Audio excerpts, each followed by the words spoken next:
Have you ever walked by a restaurant and it is just packed, buzzing with people, and you think to yourself, wow, they must be absolutely killing it? It's a natural assumption, right? A full house equals a successful business. But, behind the scenes, there's often a much more complex and, frankly, a much more fragile story playing out. This quote, man, it just hits you, right? It's from a restaurant pro on Reddit, and it perfectly captures this weird paradox that's at the very heart of the industry today. You can have a place that looks like a smash hit from the outside, but on the inside the team is just stretched to its absolute limit. It's a sign that the business is really just running on fumes. So that brings us to our first section, the restaurant pressure cooker. Let's really get into the crisis that's simmering just behind the counter. Okay, so let's look at the numbers because they tell a really tough story. Operators are getting squeezed from both sides. First, your food costs have jumped by 29% in just 4 years. At the exact same time, average wages have shot up by 31%. When your two biggest expenses are climbing that fast, that's a recipe for shrinking margins. It puts this immense pressure on you to raise menu prices, which is a super risky move when you know your customers are already feeling the pinch. And that financial pressure? It's made so much worse by a crisis on the human side of things. The turnover rate in this industry is just notoriously high. Get this, 42% of front-of-house staff are gone within the first 3 months. Gone. What's even more concerning is that manager turnover is also on the rise, and when a manager leaves, it can destabilize the entire operation. And it's not just about the money. 1 out of every 3 employees who quits points to a lack of good training as a major reason. All that turnover, it isn't just an inconvenience. It has a real hard number attached to it. The estimated cost to find, hire, and train just one replacement employee is over $5,800. Now, multiply that by the constant revolving door we just talked about, and you're looking at a massive, invisible leak in your finances. It's a critical threat to the business. So if that's the problem, what's the solution? Well, that brings us to Section 2, Engineering Your Menu for Profit. We're going to talk about how to turn your most powerful tool, your menu, into a real profit engine. So, what is menu engineering? Well, it's basically the art and science of getting your customers to buy what you want them to buy. It's this awesome mix of psychology, smart design, and good old-fashioned cost analysis, all working together to gently guide your guests' decisions and, of course, boost your bottom line. The heart of menu engineering is this thing called the menu matrix. It's pretty simple, actually. You categorize every single dish you have based on 2 things: how popular it is and how profitable it is. Your high-profit, high-popularity items, those are your stars. You promote the heck out of them. Popular but low-profit items, those are your workhorses. You need to find ways to make them more profitable. High-profit but nobody's ordering them, those are puzzles. You got to figure out how to sell more of them. And the low-profit, low-popularity items, well, those are your dogs. And it might just be time to say goodbye. Now, to do any of this right, you absolutely have to know your true costs. The magic number here is your cost of goods sold, or COGS. And the formula is super straightforward. You take the value of all the food you started with, add everything new that you bought, and then subtract whatever you had left at the end. What's left is the actual cost of everything you sold. Simple as that. Okay, so once you know your numbers, this is where it gets really fun. You can start using psychology. Research shows that just getting rid of the dollar signs, listing a price as 19 instead of $19.00, can get people to spend more. Or try putting a really expensive decoy dish on the menu. It makes everything else look like a bargain. And language. Using vivid, descriptive words can boost an item's sales by almost 30%. Oh, and placement matters. Our eyes naturally drift to the middle and top right of a page, so guess where you should put your stars? Right there.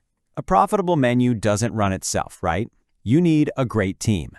That brings us to Section 3, Building a Resilient Team.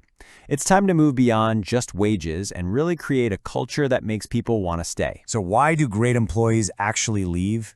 Well, yeah, pay is a huge factor. No surprise there.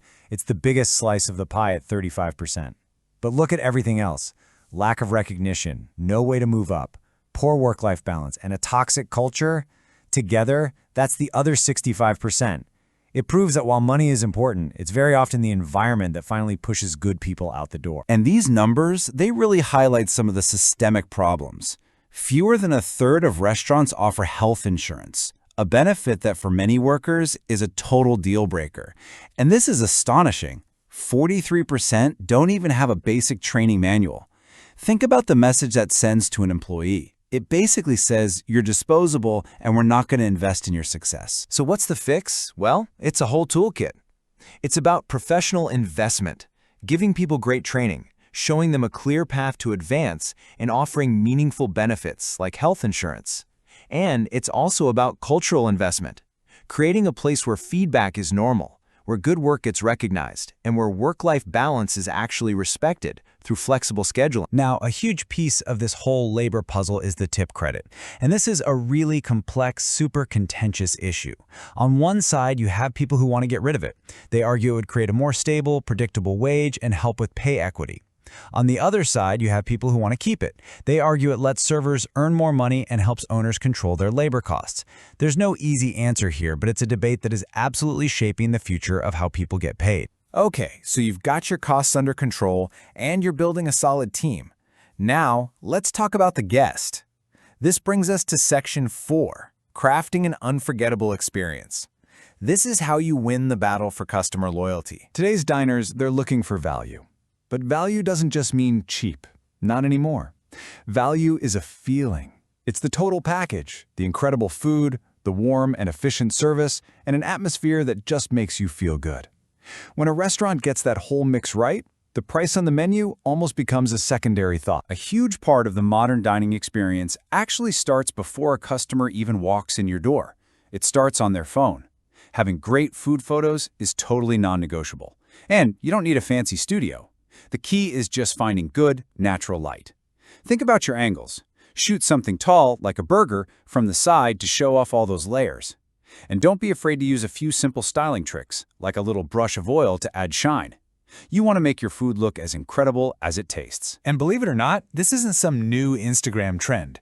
The Roman foodie Apicius said this back in the 1st century. We eat first with our eyes. It's a timeless truth. Great pictures create desire and anticipation long before the first bite. So, okay, we've talked about controlling costs, building a great team, and creating an amazing customer experience. But how do you weave all those different threads together into a business that doesn't just have a good run, but actually lasts for years and years? That brings us to our final section, the recipe for success. And the key is understanding that it's a continuous balancing act. And this is really the main takeaway of this whole thing. There's no single silver bullet. There's no one magic ingredient. Real, sustainable success comes from understanding that your money, your people, and your customers are all connected. They're part of one system. And when one of those is out of balance, the whole thing starts to suffer. So here it is, the ultimate checklist for the modern restaurateur. You've got to master your financials, know your numbers inside and out. You have to build a people-first culture where you're genuinely investing in your team. You need to achieve operational excellence with smart, streamlined systems. You have to be completely obsessed with the customer experience. And finally, you've got to be ready to adapt, to know that you have to always be learning and evolving. And that leaves us with one final thought to chew on. As technology keeps reshaping service, and as costs continue to climb, forcing everyone to be more efficient than ever, what is the future of hospitality going to actually feel like? For the people who work in it, and for the guests they serve? That right there, that's the big question.